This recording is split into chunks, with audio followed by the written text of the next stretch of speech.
Hello दोस्तों, कैसे हैं आप लोग। तो आज हम मैथ की क्लास को कंटिन्यू करते हुए और आप लोग लास्ट तक बने रहिएगा क्योंकि काफ़ी इंपॉर्टेंट सीरीज चल रही है प्रीवियस ईयर की। और आपको क्लासेस कैसी लग रही हैं कमेंट सेक्शन में ज़रूर बताएं, जिससे कि मैं मोटिवेट भी हो सकूं। और इस पीडीएफ को और बाकी जितनी क्लासेस हो गई हैं उन सब की पीडीएफ को प्राप्त करने के लिए आप हमारा टेलीग्राम चैनल ज्वाइन कर सकते हैं, जिसका लिंक मैंने डिस्क्रिप्शन में दे दिया है। और जिन बच्चे ने भी पुरानी क्लासेस नहीं देखी हैं तो उनकी मैंने प्लेलिस्ट तैयार कर दी है, तो आप लोग वहाँ से जाकर प्लेलिस्ट में से सारी क्लासेस देख सकते हैं। कह रहे हैं कि अक्षरों V X M N T में से किसमें क्रमशः न्यूनतम और अधिकतम सममित रेखाएं हैं। ठीक है, तो सबसे पहले सममित रेखाएं हम समझ लेते हैं। सममित रेखाएं कहते हैं सममित बेटा, जिसे हम सिमेट्री बोलते हैं, सिमेट्रिकल लाइन बोलते हैं। ये क्या होती हैं, ये किसी भी डायग्राम को या किसी भी आकृति को दो इक्वल पार्ट में क्या कर देती है, डिवाइड कर देती है। ठीक है, यानी कि अगर एक मेरे पास डायग्राम मैं बना लेता हूँ, जैसे कि ये मैंने बना लिया। ठीक है, और अगर मैं इसको बीच से अगर मैं इसे फोल्ड करूँ तो फोल्ड करने पर क्या होना चाहिए, ये इधर वाली आकृति क्या होना चाहिए, जैसे कि ये वाली है। यहाँ से अगर मैंने फोल्ड किया तो ये वाली आकृति इसके ऊपर क्या आ जाना चाहिए, बिल्कुल ऊपर आ जाना चाहिए। ये वाली आकृति इसके ऊपर आ जाना चाहिए, यानी कि ये इक्वल पार्ट में डिवाइड हो जाएगा। ठीक है, इसे ही हम लाइन ऑफ सिमेट्री यानी कि अधिक सममित रेखाएं बोलते हैं। ठीक है, तो फिलहाल हम आते हैं कह रहा है कि सब में न्यूनतम और अधिकतम रेखाएं बताना है। जैसे कह रहा है वी, अगर वी को मैं यहाँ से काटूँगा तो एक सममित रेखा आएगी इसकी। एक्स को ले लो, एक यहाँ से कटेगी और एक यहाँ से कटेगी, यानी कि एक्स में दो आ गई। अब ले लो एम में बेटा एक ही आएगी बीच में यहाँ पे, यानी कि एक आ जाएगी। ठीक, उसके बाद एन में तो ज़ीरो आएगी, ना तो इधर से आ सकती है ना इधर से आ सकती है। टी में भी देखो बेटा कितनी आएगी, टी में भी एक आएगी। कैसे, जो बीच से आएगी इस तरीके से। तो न्यूनतम किस में आ गई, तो न्यूनतम ये आ गई एन में, और अधिकतम किस में आ गई, एक्स में। और इन्फिनाइट किस में होती हैं अगर पूछ ले तो ओ में होती हैं। ठीक है, यानी कि ऑप्शन आपका कौन सा हो जाएगा, न्यूनतम, यानी कि एन और एक्स। एन और एक्स किस में है, आपका ऑप्शन नंबर ए में है। ठीक है, आगे बढ़ते हैं क्वेश्चन नंबर 12 की ओर। हमारा क्वेश्चन नंबर 12 इंपॉर्टेंट है, इस टाइप के क्वेश्चन भी आपके बनते हैं। कह रहा है कि 3 और 2/3 समकोण में डिग्रियों की संख्या कितनी है। ठीक है, देखो पहले तो हमें ये पता होना चाहिए कि एक समकोण में कितने डिग्री होते हैं। तो एक समकोण में 90 डिग्री होते हैं। ठीक है, तो कह रहा है 3 और 2/3 में कितने समकोण होंगे। ठीक है, तो एक समकोण में 90 डिग्री, तो 3 में 3 गुणा 90। एक समकोण में 90 डिग्री तो 2/3 में, तो 2/3 इंटू 90। ठीक है, 3 से काट दो, 3 तियाँ 9, यानी कि 9 तियाँ 27, 270 प्लस 3 दूनी 6, यानी कि 60। यानी कि 270 और 60 कितने हो गए आपके, ये इसका आंसर मैं इसके आगे लिख देता हूँ 0,330। ठीक है, यानी कि ऑप्शन हमारा कौन सा आ जाएगा, बी आ जाएगा। ठीक है, 12 का ऑप्शन क्या आ जाएगा आपका बी आ जाएगा। ठीक है, समझ में आ गया होगा आप लोगों को। अगर आपको वीडियो समझ में ना आ रही है तो आप 2 बार देख लीजिए, क्वेश्चन अच्छे से क्लियर हो जाएंगे आप लोगों को। फिर देखो एक पैटर्न पे क्वेश्चन है, जो रीजनिंग का पैटर्न भी कह सकते हैं इसे हम। इसमें क्या होता है, ये क्वेश्चन जो है कई मेथड से हो जाता है। ठीक है, तो ये आपके ऊपर डिपेंड करता है कि आपने किस नज़रिए से इसको पकड़ लिया है। ठीक है, देखो कह रहा है कि नीचे दिए गए पैटर्न का अवलोकन कीजिए और अगली पंक्ति को चुनिए। कह रहा है 9 - 1 divided by 8 is equal to 1। बिल्कुल, अगर 9 में से 1 को घटाओ 8 आएगा, 8 को 8 से डिवाइड करो 1 आएगा। ठीक है, लेकिन इतना लंबा मेथड करेगा कौन, तो हम इस तरीके से नहीं करेंगे हमें नया मेथड को अपनाना है। अगर बच्चे इस मेथड से करेगा तो परेशान हो जाएगा, इसको इसमें से घटाएगा। ठीक है, और फिर इसको डिवाइड करेगा तो बहुत टाइम हो जाएगा। पेपर में इतना टाइम नहीं चाहिए होता है हमें, है ना। मुश्किल से 30 से 40 सेकंड या 50 सेकंड बहुत होते हैं इस क्वेश्चन के लिए। ठीक है, तो क्या करना है, हमें इसमें से कुछ इंक्लूड ढूंढना है, जिससे कि हमें पता चल जाए कि अब क्या आएगा। देखो ये इसमें देखो कैसे कर सकते हैं। देखो मैंने बोला 9 में से 9 भी एक है और यहाँ पे भी एक टर्म है, यानी कि 1 आ गया। इधर 2 टर्म है, इधर 2 लिखा है, यानी कि 1 और 2 आ गए। यहाँ पे 3 टर्म है तो यानी कि 1 2 3 आ गए। यहाँ पे 4 टर्म है तो 1 2 3 4 आ गए। एक तो इस तरीके से ढूंढ सकते हैं। अगर ऐसे नहीं ढूंढना चाह रहा है तो ऐसे ढूंढ लो।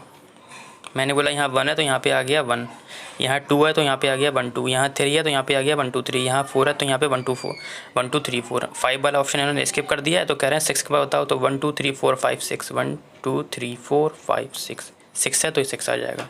इस तरीके से भी आप कर सकते हैं और इससे पहले वाले तरीके से भी कर सकते हैं आप लोग, ठीक है। तो ऑप्शन क्या आ जाएगा आपका 1 2 3 4 5 6 आ जाएगा, ठीक है। आगे बढ़ते हैं तो फिलहाल बी ऑप्शन हो जाएगा हमारा। आगे बढ़ते हैं क्वेश्चन नंबर 14 की ओर, और क्वेश्चन नंबर 14 हमारा ये भी अच्छा क्वेश्चन है, लेकिन क्वेश्चन थोड़ा छोटा हो जा रहा है ऑप्शन सारे लेने के चक्कर में। तो आप लोग जो है इसे जूम करके देख लेना।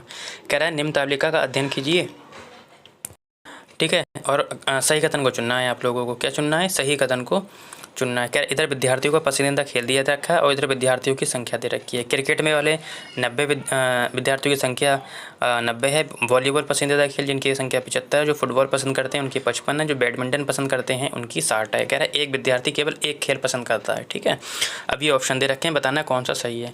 कह रहा है कि वॉलीबॉल पसंद करने वाले विद्यार्थियों की संख्या, तो वॉलीबॉल कितने गए हैं? 75 हैं।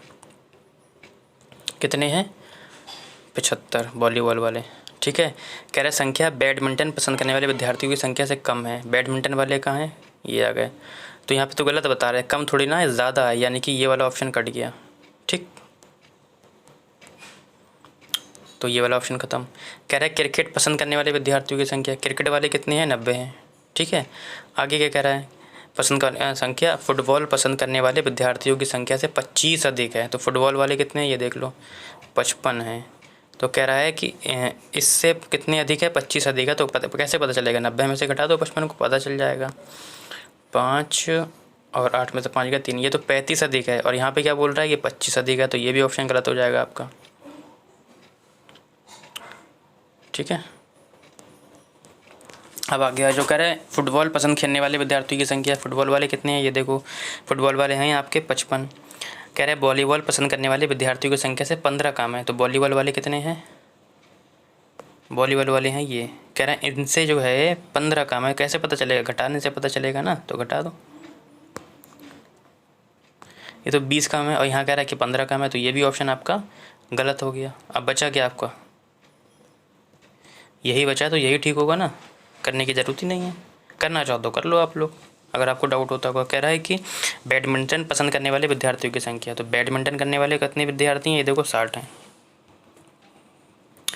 संख्या क्रिकेट पसंद करने वाले विद्यार्थियों की संख्या का 2/3 है। तो क्रिकेट कितने हैं?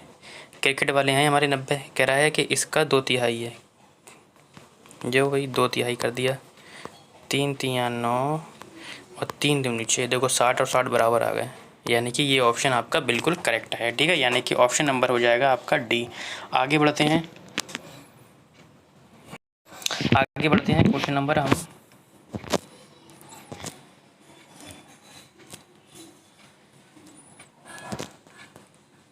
15 की। और क्वेश्चन नंबर 15 कहता है कि गणित की परीक्षा में 30 विद्यार्थियों द्वारा प्राप्त अंक निम्न है, ठीक है। 30 विद्यार्थी जिसके अंक ये दे रखे हैं। कह रहा है कि 20 से कम अंक प्राप्त करने वाले विद्यार्थियों की संख्या तथा 20 या उससे अधिक अंक प्राप्त करने वाले विद्यार्थियों की संख्या का अंतर बताना। देखो जब भी इस टाइप के आपके क्वेश्चन आएंगे तो आप या तो इसे आरोही क्रम में लगा लीजिए। इन सबको जितने भी नंबर रखें इन सबको आप आरोही क्रम में लगा लीजिए, ठीक है। स्पेस ज़्यादा चाहिए होगा इसलिए मैं, ठीक है, अब इन्हें आरोही क्रम में आप लगा लीजिए, ठीक है। सबसे पहले है आपका 9, 11,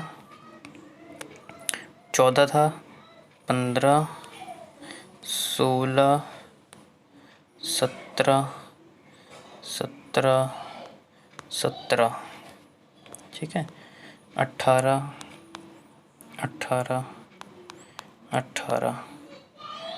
19 आरोही क्रम में से लगा लो, है ना, यानी कि असेंडिंग ऑर्डर में। 20 और 20, 1 2 3 4 5 20 हो गए। उसके पास 23, उसके बाद 24, फिर 24, 3 बार 24 हैं। फिर है आपका 25 और 26 और 26, ठीक है। एक बार काउंट कर लो, कि पूरे 30 हैं। 1 2 3 4 5 6 7 8 9 10 11 12 13 14 15 16 17 18 19 20 21 22 23 24 25 26। ये जो 26 आ रहे हैं भाई, कहाँ कहीं मिस्टेक हुई, देखते हैं अभी कहाँ मिस्टेक हुई है। देखो ये जो 17 हैं यहाँ पे 17 जो हैं छूट गए हैं आपके, 1 2, ठीक है। उसके बाद हमारे एक हमारा यहाँ पे 20 छूट गया है। देखो ऐसी मिस्टेक वहाँ पर भी हो सकती है आप लोगों से, ठीक है। तो आप लोग इतिहास से काम करें वहाँ पे। अब काउंट कर लेते हैं, 1 2 3 4 5 6 और हमारा 22 भी छूट गया है यहाँ पे, ठीक है। तो 22 को मैं यहाँ पे इंक्लूड कर लेता हूँ, ठीक है। अब हमारे पूरे 30 हो गए। तो वो क्या कह रहा था कि क्वेश्चन में कि 20 से कम अंक प्राप्त करने वाले, तो 20 से कम अंक प्राप्त करने वाले कौन से हैं? 20 से कम, देखो 20 से कम कौन से, यहाँ से देख लो, 1 2 3 4 5 6 7 8 9 10 11 12 13 14 15 और 16, ठीक है। तो 20 से कम वाले कितने हैं? 16 हो जाएंगे, ठीक है। लाइन खींच दे रहा हूँ जिससे कि कन्फ्यूज़न ना हो। कह रहा है 20 या 20 से अधिक, 20 या उससे अधिक अंक वाले कितने हैं, ये देख लो। तो 1 2 3 4 5 6 7 8 9 10 11 12 13 14, कितने हैं? 14। अब वो इनका अंतर पूछ रहा है, यानी कि अंतर आ जाएगा 2, ठीक है। जब इस टाइप का क्वेश्चन आएगा तो आप लोग इसी तरीके से करेंगे, आरोही क्रम में लिखने के बाद जैसा क्वेश्चन बोलेगा वैसे ही आप लोग कीजिएगा, ठीक है। तो इसका आंसर फिलहाल क्या हो जाएगा? ऑप्शन नंबर बी हो जाएगा। तो ठीक है, आगे बढ़ते हैं क्वेश्चन नंबर 16 की ओर। और क्वेश्चन नंबर 16 हमारा कहता है कि निम्नलिखित में से कौन सा प्राथमिक गणित पाठ्यचर्या का भाग नहीं है, ठीक है। कह रहे प्रायिकता नहीं है, प्रतिमान, आंकड़ों का प्रबंधन, अनुमान लगाना, ठीक है। देखो अनुमान लगाना प्राथमिक कक्षा का भी है, आंकड़ों का प्रबंधन ये भी प्राथमिक गणित का, प्रतिमान लगाना ये भी ठीक है, लेकिन बेटा प्रायिकता ये प्राथमिक स्तर पर नहीं आती है, ये बड़े स्तर पर आती है, यानी कि ऑप्शन नंबर ए हो जाएगा, ठीक है। आगे बढ़ते हैं क्वेश्चन नंबर 17 की ओर। और हमारा क्वेश्चन नंबर 17 कहता है कि प्राथमिक स्तर पर गणित के आकलन, किसके आकलन? गणित के आकलन युक्ति के रूप में निम्नलिखित में से कौन सा सबसे कम प्रभावशाली है। जब भी कम प्रभावशाली बोले यानी कि वो ऑप्शन निगेटिव वाला पूछ रहा है, यानी कि नहीं है वाला पूछ रहा है, ठीक है। कह रहा है कि अवलोकन पर आधारित गतिविधियाँ, सत्र परीक्षा, रचनात्मक आकलन, रूबिक्स का उपयोग, ठीक है। कह रहा है तो कौन सा नहीं है, यानी कि निगेटिव पूछ रहा है। देखो अवलोकन पर आधारित गतिविधियाँ ये प्राथमिक स्तर पर ठीक है गणित के आकलन के लिए, रचनात्मक आकलन भी ठीक है। रचनात्मक आकलन जो होता है ये कब किया जाता है? ये के दौरान या के पूर्व किया जाता है, यानी कि महीने हफ्ते में भी किया जाता है, और के दौरान में यानी कि शिक्षण के दौरान और शिक्षण से पहले भी किया जाता है। रूबिक्स, बेटा रूबिक्स का मतलब होता है क्यूब, यानी कि घन के बारे में बात कर रहे हैं, 3D डायमेंशनल वाले जितने भी डायग्राम होते हैं उनकी बात कर रहा है, यानी कि ये भी ज़रूरी होता है, बच्चों छू कर देख सकता है। सत्र परीक्षा बस यही कहलाता है, क्योंकि सत्र परीक्षा जो होती है लास्ट में हो पाती है, इसमें बच्चे का क्या होता है आकलन नहीं हो पाता है, और ना ही हम इसका निदान कर सकते हैं, केवल एग्जाम ही देना है लास्ट में उसे। तो ऑप्शन नंबर हमारा हो जाएगा बी, ठीक है। आगे बढ़ते हैं क्वेश्चन नंबर 18 की ओर। और क्वेश्चन नंबर 18 कहता है कि राष्ट्रीय पाठ्यचर्या रूपरेखा 2005 के अनुसार निम्नलिखित में से कौन सा प्राथमिक कक्षाओं में मापन के शिक्षण का मुख्य उद्देश्य नहीं है। मापन का कह रहा है बच्चों में अनुमान लगाने के कौशल को बढ़ाना, मापन की मानक इकाइयों से बच्चों को परिचित कराना, बच्चों को मापन की मानक और अमानक इकाइयों में अंतर कराना, या मापन से संबंधित सभी समस्या को हल करने में निपुणता हासिल करना, ठीक है। तो आप लोग समझ गए होंगे। कह रहा है ऑप्शन नंबर ए से शुरू करते हैं, मापन के शिक्षण का मुख्य उद्देश्य कौन सा नहीं है ये बताना। देखो बच्चों में अनुमान लगाने के कौशल को बढ़ाना, ये बिल्कुल पहला वाला ठीक है। इससे क्या होगा? अनुमान लगाने की क्षमता का विकास होगा गणित में। मापन की मानक इकाइयों और बच्चे से परिचित करवाएंगे आप, है ना, जो मानक इकाई हैं। और कह रहा है बच्चों के मापन के मानक और अमानक दोनों इकाई को परिचित कराएंगे, ये भी ऑप्शन ठीक है। लेकिन प्राथमिक स्तर पर निपुणता हासिल करना यह गलत है, ठीक है, यानी कि ऑप्शन नंबर आपका डी हो जाएगा। निपुणता हासिल कैसे कर लेगा इतनी छोटी सी उम्र में, है ना। आगे बढ़ते हैं क्वेश्चन नंबर सेकंड लास्ट की ओर। और हमारा क्वेश्चन नंबर सेकंड लास्ट कहता है कि आज के सेशन का कि प्राथमिक कक्षा की गणित पाठ्य पुस्तक में अवधारणा कैसी होना चाहिए? जटिल से सरल की ओर होना चाहिए, अमूर्त से मूर्त की ओर होना चाहिए, मूर्त से अमूर्त, या मानक कलन। देखो अगर प्राथमिक स्तर का पेपर देने जा रहे हैं और अगर उसमें कलन विधि आपको ऑप्शन में दिख जाए तो आप लोग बेझिझक उस ऑप्शन को काट दें। फिर से सुन लीजिए ट्रिक, और ये टैग पेड है आपका, काफ़ी टाइप वर्ड बता भी चुका हूँ आप लोगों को। अगर आप लोग प्राथमिक कक्षा यानी कि फर्स्ट पेपर देने जा रहे हैं आप लोग और उस ऑप्शन में कलन विधि दिख जाए तो आप लोग बेझिझक उसको काट दीजिए। कह रहा है जटिल से सरल की ओर गलत है, सरल से जटिल की ओर बच्चों को पढ़ाया जाता है, मूर्ख से अमूर्ख की ओर पढ़ाया जाता है, ना कि अमूर्ख से मूर्ख की ओर। ठीक है, यानी कि ऑप्शन नंबर आपका क्या हो जाएगा, सी हो जाएगा। ठीक है, क्योंकि प्राथमिक कक्षा की गणित पाठ्य पुस्तक में अवधारणाएं जो होती है मूर्ख से अमूर्त की ओर पढ़ानी चाहिए।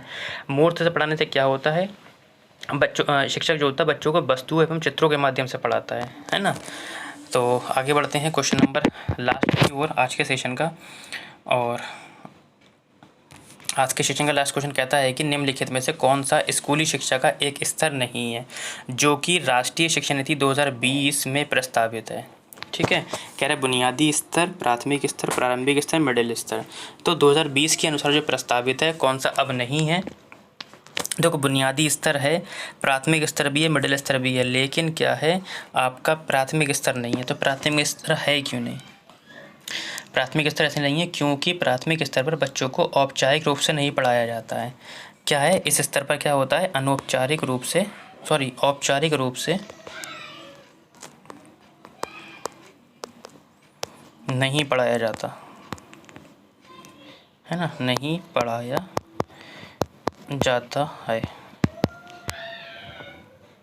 ठीक है, उन्हें केवल स्कूल के वातावरण से अवगत कराया जाता है तथा विभिन्न खेलों और गतिविधियों से उन्हें अगले शिक्षण के लिए क्या किया जाता है, तैयार किया जाता है। तो आज के लिए इतना ही, और कमेंट सेक्शन में ज़रूर बताएं कि आपको सेशन कैसे लग रहे हैं, बाकी की प्रैक्टिस कैसी लग रही हैं, और पीडीएफ को प्राप्त करने के लिए आप हमारा टेलीग्राम चैनल ज्वाइन